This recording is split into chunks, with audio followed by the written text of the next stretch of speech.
when some of these thoughts and these emotions start to come on and they become overwhelming, I've gotten really good at finding things to distract me from them. At some point, I started to feel like a shift.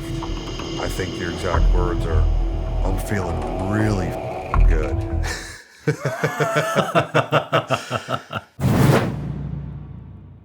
So we weighed out another 6 grams of psilocybin. Yep.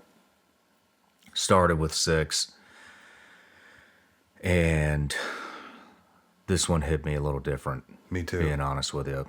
But once again, we had set our setting. We decided we're going to go to this waterfall and be immersed in nature. This was daytime, not nighttime. We set a campfire over there, sat in front of the waterfall, went back, took the next dose of psilocybin, the 6 grams, and I said, hey, Nick, you want to go on let's just go on a hike. It's going to take a minute for this stuff to kick in. So we hiked up to this waterfall, came down, crossed the stream, and right as we were crossing the stream, it started hitting me. Mm-hmm. And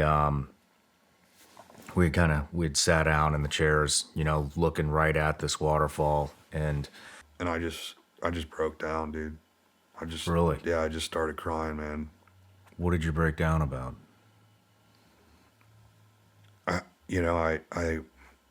I think it was just, I had basically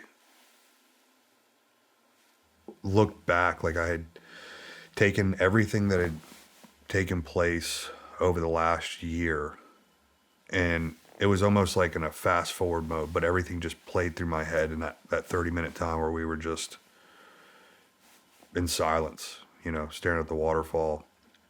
And I think I was just so overwhelmed with emotions that it was just uncontrollable. Like I was just crying. Can't even tell you why. Like there wasn't anything at that moment. If you were standing there, you're like, why are you crying? I wouldn't have been able to give you an answer and be like, this is why. Didn't even know. I just knew that I was overwhelmed with emotions. And so I sat there and I cried, 15 minutes. And I decided I was going to go back to the cabin. So I got up and I walked. And I think I was just, I was in tears on the whole walk back to the cabin. And thinking, man, I really hope I don't run into this dude because he's, Into me? Yeah. Why? I don't know, man. It was just like this. I don't know. I just didn't want you to see me like that, and I didn't want you to worry. You know what I mean? I didn't want you to see me and you be having whatever experience you were having on your journey and it to have an effect on that. You know what I mean? So I was kind of trying to I wanted to protect you. I didn't want me what I was dealing with at that moment to have a negative effect on your experience. And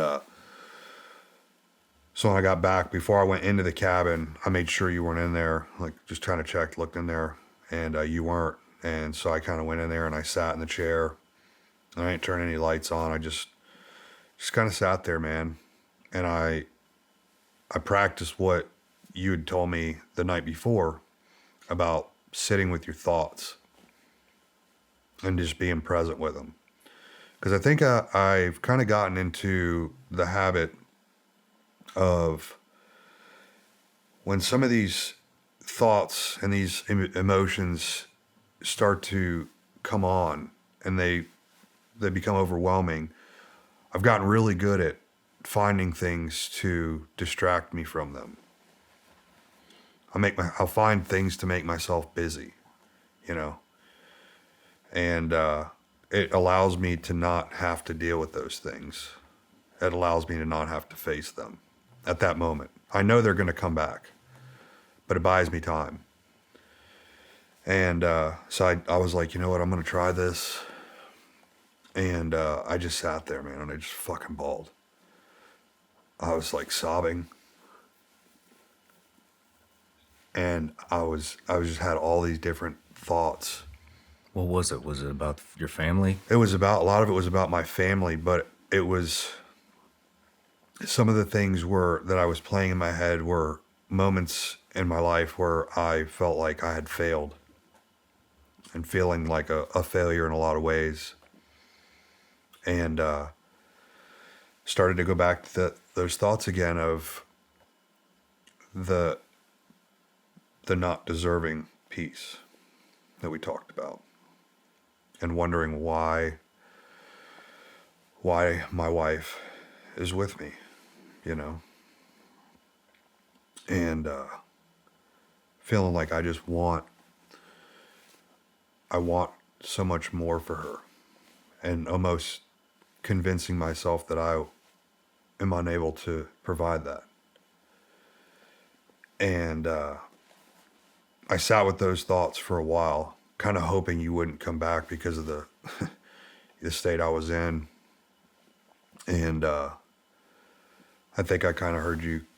It was probably an hour from the time I had sat down in that chair to the time that you'd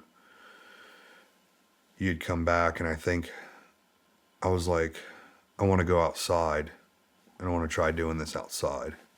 So I walked outside and I sat in the chair where I was sitting the night prior, where we had the fire set up, and I continued to do it there. And at some point, I started to feel like a shift in my thoughts. Really? Yeah.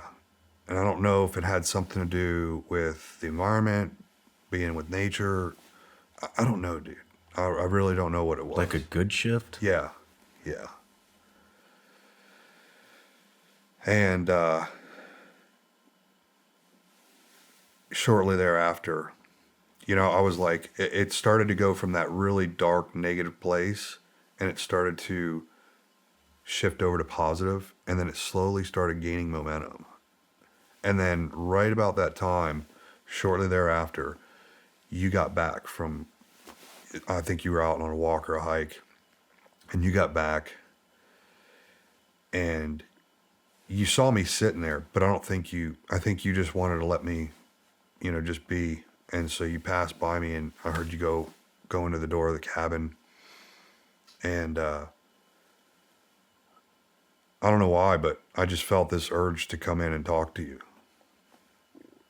And I came in, and I was like, "How you doing, man?" Asked how you were doing, and just trying to gauge what your journey was like. And I think your exact words are, "I'm feeling really fucking good." I was. And you're like, "I needed this." And I don't even know what really triggered it, man. I'm trying to think if it's something that I said or something you said. And I think I just started bawling, dude. I started crying. You did. Yeah, I think I just started crying, and you were like, what's up? What's going on? Like, you were concerned. And I just started like spilling my guts, dude. All the thoughts and the emotions and the things that I was thinking about, the things that were like, had been bringing me down. I just was like, for some reason, I just felt this strong urge to share them with you, And, yeah, dude, the conversation that took place from there was like mind blowing. I mean, dude, so the things that I told you were about my wife, and how I think the world of my wife. And I'm so fortunate. Like, I'm so lucky to have met her and to have her in my life and to be able to call her my wife. Like, there's so many times where I'm like, I do not deserve, I don't know how she puts up with my shit, but I do not deserve this woman. And there's been times, man, where like, I remember us, like her and I having conversations where she's like, what do I have to do to prove to you that I love you? And I know that she loves me. I've always known that she loves me, or she wouldn't have married me. It's not like I'm holding a gun to her head, or I got all kinds of money, or anything like that. Like, I knew that she loved me, but I think it was trying to wrap my head around. I couldn't understand why somebody would want to be with me, why somebody would love me. And maybe it's because I can see this broad picture and of my life, and I can pinpoint the failures or the things that I've done wrong in my life, you know, and I ask myself, how can this person, how could anyone want to love me unconditionally, you know? And I think we started talking about that. We started talking about my son, who's now in a different state, which I struggle with a lot. I do everything I can to have as close a relationship as I can with him. His mom and I have a great relationship, which helps all of that, you know. And I told you a little bit about that. And then as my daughter, who just turned 2, you know, I want to give her the childhood that I never had, you know? Yeah. And I just was like spilling my guts. And you were so laser sharp, dude. It's like you were staring right at me. And I don't think you ever, like, it was like if your eyes had lasers, you were like burning a hole into me. That's how, like, just focused you were. I'll never forget that feeling. It's like you didn't even blink, but you were so focused on what I was saying. And you listened. You just listened. And I was carrying on with this. I was having an episode, dude. Yeah. I was having an episode. And you were like, this is good. And I'm like, wasn't the reaction, it wasn't what I was expecting to hear, you know? And you're like, we're getting somewhere, you know? And at that point, you led into, dude, your wife loves you, bro. And you gave me all the reasons in your eyes why she loves me. And, I mean, dude, I got so emotional. And you were like, you deserve all of this. Like, don't you? It was kind of like that tough love, like that big brother, you know? And you were like, don't you fucking get it? Like, you deserve this. Just accept it. All you got to do is take it. And dude, that shift that I told you about, where it kind of like started to go from those deep, dark thoughts to positive, it went from that little shift to just a complete breakthrough. And I was like,